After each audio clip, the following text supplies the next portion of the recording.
semua orang yang puasa bisa mendapatkan 4 kemuliaan tadi atau tidak? Ini poinnya. 4 itu kalau digabungkan jadi takwa namanya. Singkatnya, apakah semua orang puasa pasti bertakwa?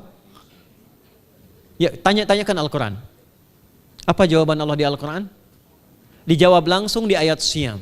Al-Baqarah ayat 183. Ya ayyuhalladzina amanu kutiba alaikumus kama kutiba alal ladzina min la'allakum.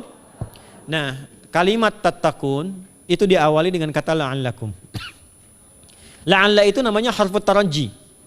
Saya ulang ya, di ilmu nahwu la'alla disebut harfut taraji. Al-Imam As-Suyuti berkomentar begini.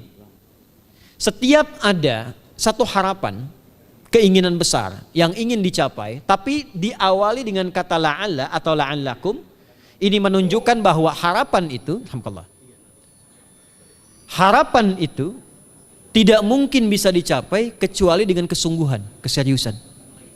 Jadi ketika Allah menutup kalimat puasa, ayat puasa dengan kata la'allakum, seakan memberi kesan tidak semua orang puasa akan mendapatkan kenaikan takwa dan jaminan 4 kemuliaan tadi kecuali orang yang serius puasanya, orang yang sungguh-sungguh puasanya.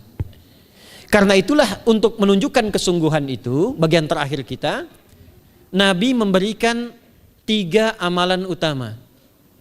Saya akan bacakan dengan cepat 3 amalan utama yang dikuatkan oleh beliau kepada para sahabat sebelum tiba Ramadan dan sampai sekarang menjadi kurikulum Ramadan Nabi. Jadi kalau ibu bapak ingin mengeluarkan kurikulum Ramadan Nabi, nanti bikin agenda saat Ramadan. Ya, supaya nggak pusing nanti kalau masuk hari pertama apa yang dikerjakan, hari kedua apa yang dikerjakan, subuh apa, siang apa, sore apa. Cuman nanti saya berikan 3 yang pokok ini. Ada 3. 1, meningkatkan sholat. Saya ulang ya, meningkatkan apa? Sholat. Kalau meningkat secara singkatnya berarti bertambah dari yang sekedar fardu, tambah dengan apa? Sunnah. Maka dari sekarang keluarkan semua jenis sholat-sholat sunnah. Keluarkan dari sekarang apa saja, siang dan malamnya. Yang rawatib ada berapa rawatib? Rawatib 12. Ya, rawatib itu yang melekat dengan sholat fardu dan menentukan untuk memperbaiki sholat fardu. Menambah, jadi kalau kurang khusyuk ditambah dengan sunnahnya disebut rawatib. Bisa sebelum, bisa setelah sholat fardu. Ada 12 dari hadis Nabi SAW. Man shalla isnatai asyrata rak'atan, siapa yang sholat 12 rakaat fi yaumin wa lailatin, yang mengiringi sholat fardu siang dan malam, ya, bunyalahu bihinna baitun fil jannah, maka akan dibangunkan baginya satu rumah di surga kalau konsisten menunaikan 12 itu sampai meninggal dunia. Sahabat yang mendengar itu mengatakan kompak semuanya, sejak mendengar hadis itu kami usahakan istiqomah sampai meninggal tidak meninggalkannya. 12 itu 2 sebelum subuh, cepat. 4 sebelum zuhur, 2 setelah zuhur, 2 setelah maghrib, 2 setelah isya. 2 rakaat sebelum subuh, 4 rakaat sebelum zuhur. Kalau nggak bisa 4 rakaat karena terbatas waktunya, boleh 2 rakaat khusus untuk sebelum zuhur. Kalau nggak bisa 4, boleh berapa? 2. Dalilnya hadis Ibnu Umar radhiyallahu taala anhuma. Kata beliau, hafidtu asyra rakaatin, saya hafal 10 rakaat dari Nabi sallallahu alaihi wasallam salat sunnah. Maka menyebutkan sebelum zuhur 2 rakaat. Baik, jadi 12 ya, 2 sebelum subuh, 4 sebelum zuhur, 2 setelah zuhur, 2 setelah maghrib, 2 setelah isya. Ini yang disebut dengan rawatib. Jamak dari kata ratib. Di luar ini mutlak. Mutlak ini ada yang berdampingan dengan salat fardu, ada yang terpisah. Contoh yang berdampingan, 4 rakaat sebelum asar. 4 rakaat ini bukan disebut rawatib, tapi salat mutlak. Cuma waktunya berdampingan dengan salat fardu. Jadi dia nggak memengaruhi salat fardu, cuma punya keutamaan sendiri. Apa keutamaannya? Hadis Ibnu Umar radhiyallahu taala anhuma, ketika beliau menyampaikan qala Nabi sallallahu alaihi wasallam rahimallahu ra'an shalla qabla al-asri arba'an. Allah akan menambahkan rahmat pada orang yang terbiasa salat 4 rakaat sunnah sebelum salat asar. Jelas ya?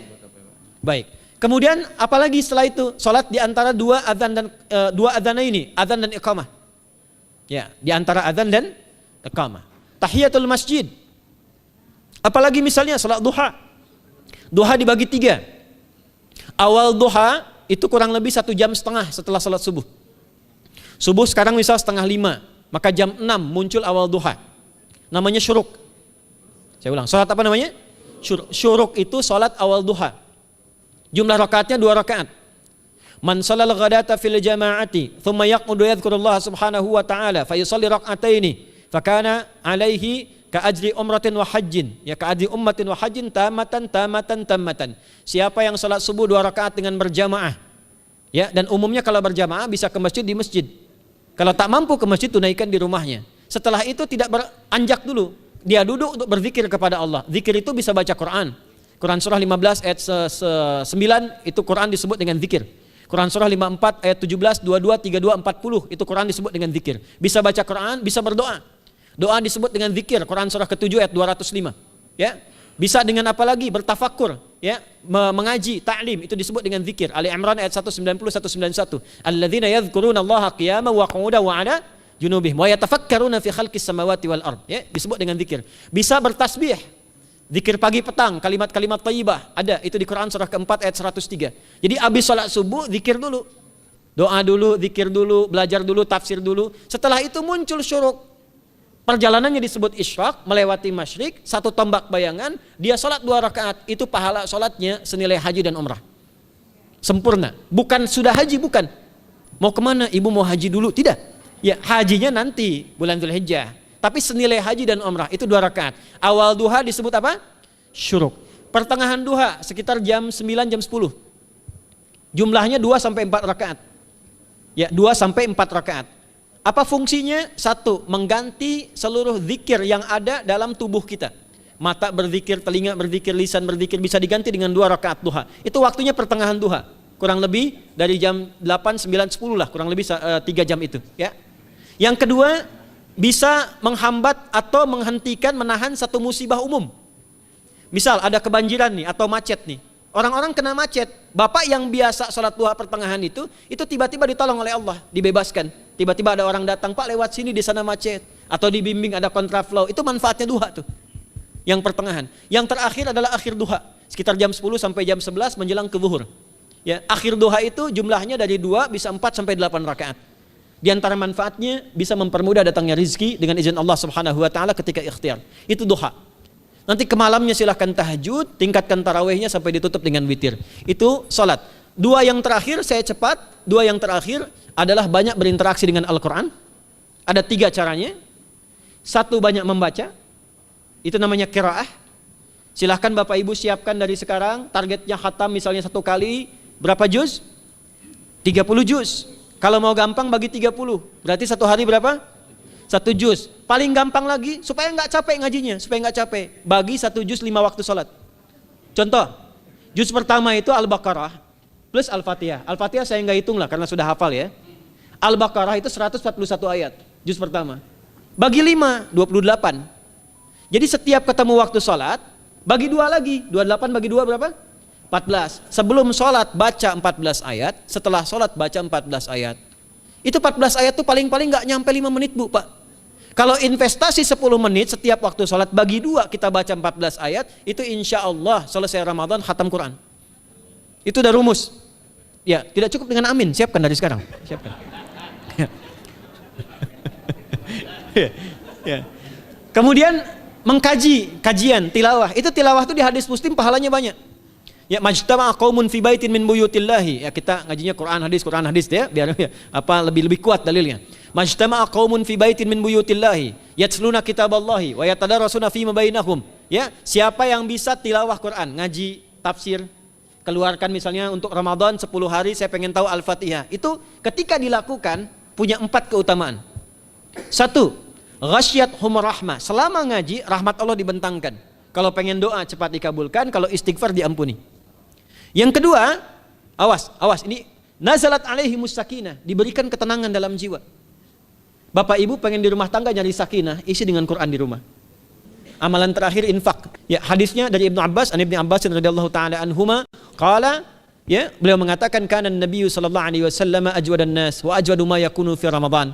Adalah Nabi sallallahu alaihi wasallam itu orang yang sangat luar biasa dermawan dan lembut. Dan bertambah dermawan lagi ketika tiba Ramadan.